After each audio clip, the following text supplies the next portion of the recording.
AFC here. In the shop the other day, I was showing Eddie McKnight how to drill out chassis. He's just starting to get into doing his own cars, and I was showing him how to do a chassis. And being as I'm a pro at, I don't want to say, gosh, I hate the words pro, I hate the words expert, seasoned hobbyist, maybe. I've already run a drill bit through my finger, so I was stupid enough to do that. So when you display that much stupidity, you get a great amount of knowledge not to do it again, because it doesn't feel good. Not to mention that I had to run to the emergency room, and maybe we should touch on that.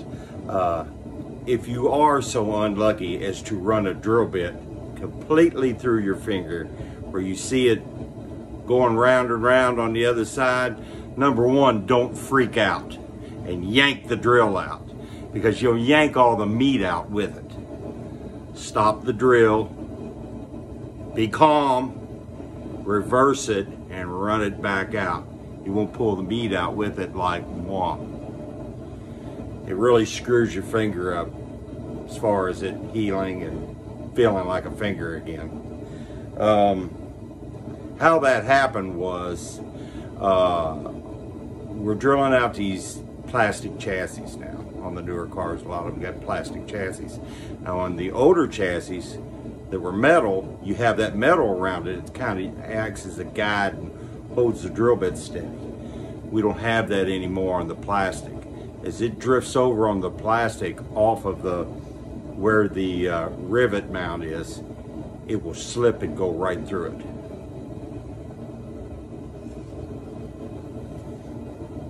Ferrari, case in point. As you see, where it slipped off, how oblong it is. If I can get this apart.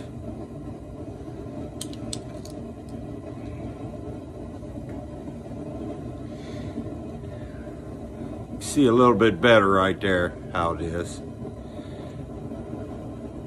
where it exited out, where it went completely through the interior and lodged in the windshield. Now he was lucky that it didn't go through his hand or slip off and go. It just went through, just screwed the car up. Which any of you guys out there that have been buying Hot Wheel Ferraris, they're not cheap. I don't know, yeah, just goes along with it being a Ferrari because it's got the name. Even in a Hot Wheel, it's not cheap. But probably because a lot of people want them. Everybody wants, you know, nobody can afford to have a Ferrari, can have a Hot Wheel Ferrari, and everybody wants them. So if everybody wants them, the price goes up. But I know he gave some money for this one. It wasn't real cheap and real expensive either, but it's pretty much trashed. Another example, as you can see, trying to drill that out to get a body, and it went crazy. There. Again, he was lucky.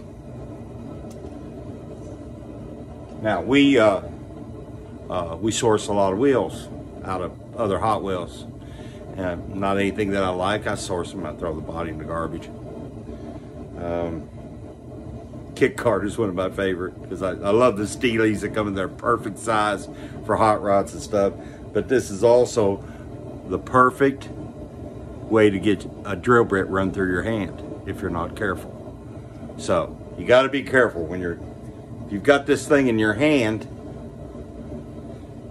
Don't have it down here in your hand where it'll run into your hand. Space it up.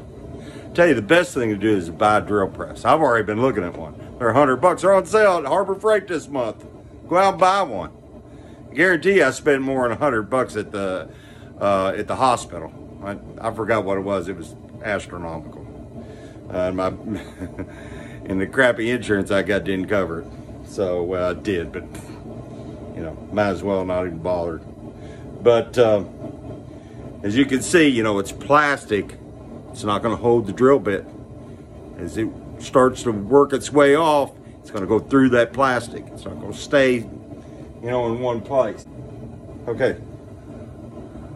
I got 55 cents. It's metal. And hold it, you know, it stays there. It can't go through the chassis. It's got to kind of stay right there. That's what I'm talking about. So,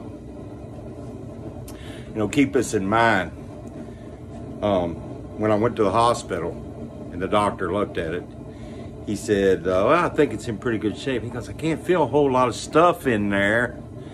But there was some plastic. There was some Zamac metal in there that he had to work a little thing in the, well, he numbed my finger all up, number one, but you know, pretty soon he pulls all that out and he's like, oh, I don't feel nothing else. So they took x-rays. Why they took x-rays was they wanted to make sure that drill bit didn't hit that bone. Because if it hits that bone, it's a whole new ball game.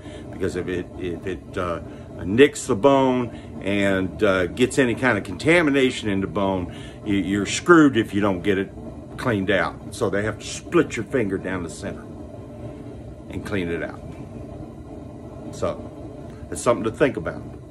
That's what will happen if you run it through your hand and you hit a bone with a drill bit. That's what you're going to go through, so that you can keep your finger, keep your hand. You know, don't make the hobby something that you regret because you weren't being careful. Another thing is, wear gloves. I'm an idiot that doesn't wear them, so yeah, you're pretty you see the video all the time. Okay, just because I'm a fool don't mean you have to be one. So I'm trying to train myself and buy myself a glove to wear because it's a good thing to do. I'm trying, you know, you're going to see that in any kind of future videos where you see me drilling anything, you're going to see me a glove on my hand. It's just something that I need to do. I need to change. You know, we all can change our habits, but usually we wait until we're looking at a drill bit going and the other side of your hand while you're, oh my God, and we're going to change what we think. Don't be stupid like that. Make the arrangements before. Have safety practices before. And don't turn a simple thing that's very likable into a disaster. Don't go through this. Don't need to. Think. Wear safety glasses. Wear a respirator when you paint. Wear a glove when you drill, or get a drill press. Don't make the hobby a regret. Have a nice day.